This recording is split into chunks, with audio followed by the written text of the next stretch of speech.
Hi, this is Chaplain Aram at the Gardens at St. Elizabeth.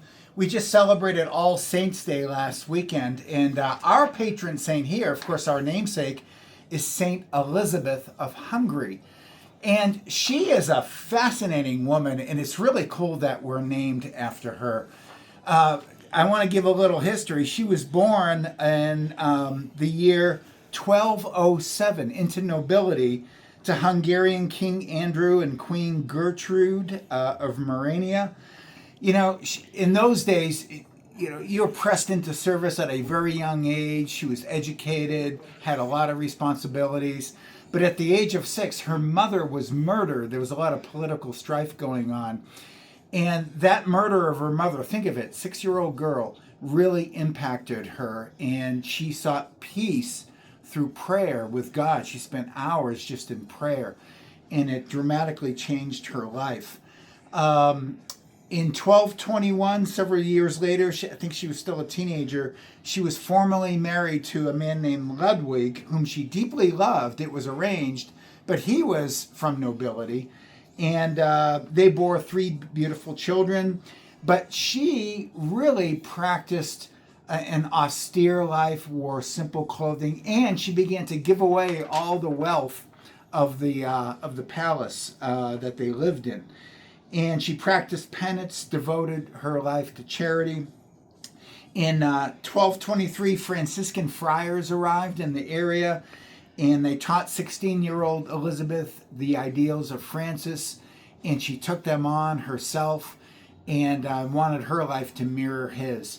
Tragedy struck again when Ludwig died from some illness. And from that point on, she vowed, even though she wasn't technically a nun, she vowed to live as a Franciscan. And, but, she gave her life to just serving the poor.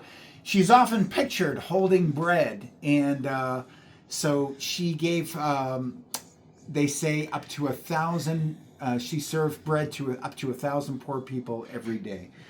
And so I could go on and on about her life. She died on November 17th in 1231 and at the age of 24.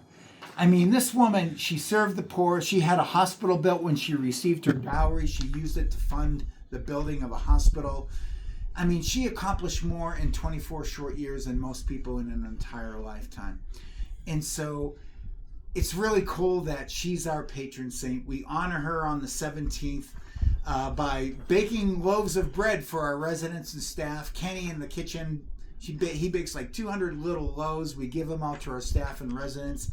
But the incredible thing we do is, and this is what I want to leave with you, November 1st through the 17th, leading up to her feast day, we do a fundraiser to benefit the poor people in our community. We do a monetary fundraiser to raise funds for Bienvenidos Food Bank right up the street at 38th and Pecos. And it's, right now, given that SNAP benefits have been suspended temporarily, they may be restored, but it's really a time for us to give generously, and it really would help them at Bienvenidos. So if you'd like to give, get me a check made out to Bienvenidos Food Bank. You could drop it off for me at the front desk or cash. Again, attention Aram, chaplain, and I will make sure it goes into the pot and gets to them. We're trying to beat our record, I think, was last year of $5,000 something. So we hope to raise a lot. So thank God for St. Elizabeth.